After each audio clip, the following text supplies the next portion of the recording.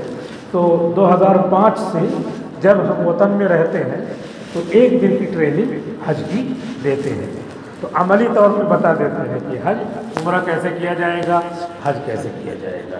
حج کے 5 دن ہیں اور عمرے میں تو 2 گھنٹہ لگتا ہے۔ تو عمرے میں صرف کیا کام ہے، خانہ کعبہ کا طواف کرو اور صفا سے مروہ، مروہ سے صفا 7 مرتبہ آؤ جاؤ، اور اس کے بعد سر مڈا لو، ہو گیا عمرہ۔ اور اس کے بعد حج میں کیا ہے، حج میں ہے کہ 8 ذی الحجہ کو مینا میں جاؤ، ظہر عصر مغرب عشاء فجر پڑھو، 9 ذی الحجہ کو عرفات میں آؤ، ظہر عصر پڑھو، اور جو ہے 9 ذی الحجہ کو مزدلفہ میں چلے جاؤ، مغرب عشاء ساتھ میں پڑھو، اور فجر جو ہے اول وقت میں پڑھو، اور پھر جو ہے 10 ذی الحجہ کو مینا میں آؤ اور ایک بڑے شیطان کو کنکری مارو، اور جو ہے جا کر کے خانہ کعبہ کا طواف کر لو اور قربانی کر لو اور سر مڈا لو۔ اور 11 ذی الحجہ کو تینوں شیطانوں کو کنکری مارو، 12 ذی الحجہ کو تینوں شیطانوں کو کنکری مارو، اور اس کے بعد واپس آ جاؤ گے، 5 دن کا حج ہو گیا۔ اسی کو تھوڑا سا سمجھا کر کے ڈیٹیل سے بتلاتے ہیں، تو یہ ٹریننگ حج کی ہو جاتی ہے، کیونکہ عید بقرعید کی نماز سال میں ایک بار پڑھی جاتی ہے، تو ایک بار پڑھی ہی جاتی ہے، پھر بھی تکبیر بھول جاتی ہے کہ کانوں تک ہاتھ اٹھانا یا جنازے کی طرح نہیں اٹھانا، بھول جاتا ہے۔ تو حج تو آدمی زندگی میں ایک بار کرتا ہے، تو اس کی ٹریننگ کی ضرورت ہوتی ہے۔ الحمدللہ آپ کی دعاؤں سے وہاں اس بار بھی 14 اپریل کو ہم نے ٹریننگ دیا حج کی، اور حاجی لوگ آئے تھے، ان کو باقاعدہ عملی طور پہ بتایا کہ خانہ کعبہ بنا لیتے ہیں، وہ فریج کا ڈبہ لے کر کے اور اس پہ جو ہے کالی پنی چڑھا کر کے باقاعدہ طواف کر کے بتا دیں، تو کہاں سے طواف شروع کیا جائے گا اور کہاں ختم کیا جائے گا، کہاں پہ کیا دعا پڑھی جائے گی، کس طریقے سے۔ الحمدللہ 14 اپریل کو ٹریننگ ہوئی، 15 16 تک وہاں پہ رہے، 17 کا ٹکٹ تھا، 18 کو ادھر آ گئے، تو 19 کو جمعرات تھی، جمعرات کو آنا تھا لیکن تھکے ہو گئے تھے، ہم نے کہا کہ اگلے جمعرات کو آئیں گے، تو یہاں آنا ہو گیا۔ تو یہ کیا ہے، حج کا مہینہ ہے، اب نیکیاں جمع کرنے کا طریقہ یہی ہے جو قرآن کریم میں ہے کہ اللہ تعالیٰ نے وحی بھیجی جس میں یہ سارے احکام ہیں، نماز ہے، روزہ ہے، حج ہے، قربانی ہے۔ اب قربانی کا موسم آئے گا، اللہ تعالیٰ نے کہا ہے اعطیناک الکوثر، ہم نے آپ کو خیر کثیر دیا، فصلی لربک وانحر، تو نماز پڑھی اپنے رب کے لیے اور قربانی کیجیے، قربانی کا حکم یہاں آ گیا۔ یہ اللہ تعالیٰ کہہ رہے ہیں ہم آپ کی طرف وحی بھیجتے ہیں اس طرح جس میں تمام احکام موجود ہیں، اور اس سے پہلے توریت انجیل والوں کو بھی وحی ہم نے بھیجی تھی، توریت میں انجیل میں یہ سارے احکام بیان کیے تھے، ان کے زمانے میں جو چلنے والے تھے، زبور میں یہ احکام بیان کیے تھے۔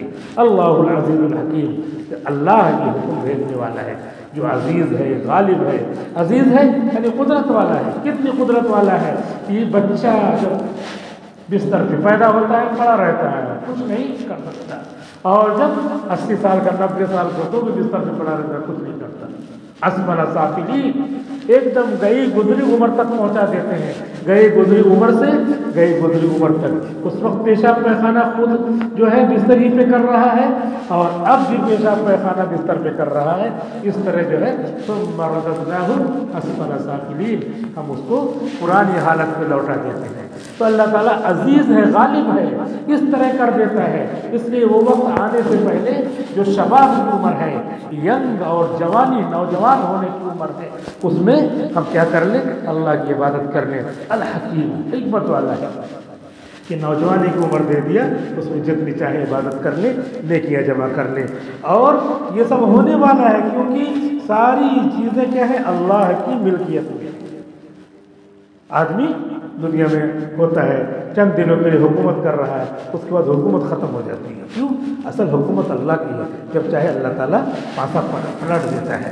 تلک الایام نداولها بین الناس، یہ ایام ایسے ہیں ہم لوگوں میں الٹ پھیر کرتے رہتے ہیں، کبھی آج کوئی حاکم کل محکوم، کوئی محکوم حاکم، آج رولر کل رول، آج رولڈ کل رولر، ایسے چلتا رہتا ہے۔ لیکن اللہ کیا ہے، ہمیشہ کا حاکم ہے، حکمراں ہے، اس کی حکومت کو کوئی چیلنج نہیں کر سکتا۔ لہ ملک السماوات والارض لہ ما فی السماوات وما فی الارض وہو العلی، وہی عالی شان ہے، سب سے بڑا وہی ہے۔ کیسے لوگوں کا ذہنوں کو پھیر دیتا ہے پتہ نہیں چلتا۔ ابھی بھی ہندوستان میں جو حالات چل رہے ہیں انہی لوگوں کے ذہنوں کو اللہ تعالیٰ پھیر رہا ہے۔ کوئی ہم تصور نہیں کر سکتے تھے کہ ذہن پھیرے گا، لیکن ذہن پھر رہا ہے۔ وہو العلی العظیم، عظیم الشان ہے۔ تو اس کے بعد اللہ کا جو فیصلہ ہوگا وہ فیصلے پہ راضی ہونا ہے۔ تکاد السماوات یتفطرن من فوقہن، اللہ تعالیٰ کہہ رہے ہیں کہ لوگ اتنے گناہ کرتے، اتنی نافرمانیاں کرتے ہیں اللہ کی زمین پر، یہ قریب ہے کہ آسمان پھٹ پڑے، لیکن اللہ تعالیٰ اپنی قدرت سے روکے رہتا ہے اور ہر ایک کو ان کی عمر تک پہنچاتا ہے، ان کو موقع دیتا ہے، بیمار کر کے ان کو تکلیف پہنچا کر کے موقع دیتا ہے کہ کہیں آخری تکلیف نہ ہو، کہیں موت نہ آ جائے، آدمی سدھر جائے۔ لیکن آدمی نہیں سدھرتا، اس کی موت کا وقت قریب آ جاتا ہے، اس کا آخری وقت آ جاتا ہے۔ والملائکۃ یسبحون بحمد ربہم، اللہ کے فرشتے تو کوئی گناہ نہیں کرتے، وہ ہمیشہ اللہ کی تسبیح و تحمید کرتے رہتے ہیں، اور وہ دنیا والوں کے لیے مغفرت طلب کرتے رہتے ہیں کہ ان کو اللہ ہدایت دے کر بخش دے۔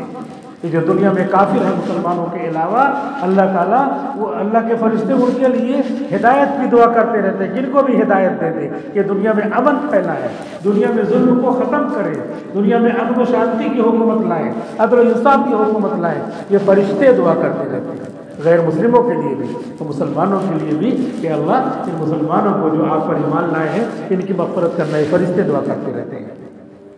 اللہ ان اللہ هو الغفور الرحیم، سن لو اللہ ہی بخشنے والا ہے۔ لہذا اے مومنو، گناہ ہو جائے تو سمجھ لو کہ اللہ بخشنے والا ہے، گناہ ہو جائے تو سمجھ لو کہ اللہ رحم کرنے والا ہے۔ لیکن ایسے نہیں دھوپ میں آئیں گے تب دھوپ لگے گی، ہوا کے راستے پہ آئیں گے تب ہوا لگے گی، تو دیوار کے کنارے چھوئیں ہیں تو ہوا نہیں لگے گی۔ لہٰذا اللہ سے معافی جب مانگیں گے تب اس کی مغفرت ظاہر ہوگی۔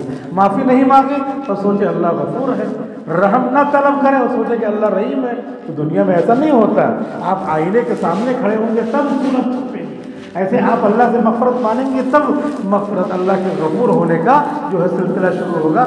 اللہ ہے لیکن ہم کو چاہیے تب تو ہم توبہ کریں گے، تب تو توبہ قبول کرے گا۔ ہم آتے ہی نہیں اس کے دربار میں، توبہ کرتے ہی نہیں، اللہ سے معافی مانگتے ہی نہیں، اس لیے اللہ سے معافی مانگنا پڑے گی۔ اس طریقے سے ہم اللہ سے توبہ کریں، معافی مانگیں، نیکیاں جمع کر لیں۔ اب سال بھر 11 مہینے ہم کو اسی طرح چھوٹی چھوٹی نیکیاں جو اللہ تعالیٰ بڑھا کر کے بہت بڑی بڑی نیکیاں بنا دیں گے، اس کو کرتے رہیں، مانگتے رہیں۔ اللہ سے دعا ہے کہ اللہ تعالیٰ کہنے سے زیادہ سننے سے زیادہ عمل کرنے کی توفیق عطا فرمائے۔ وآخر دعوانا الحمد للہ رب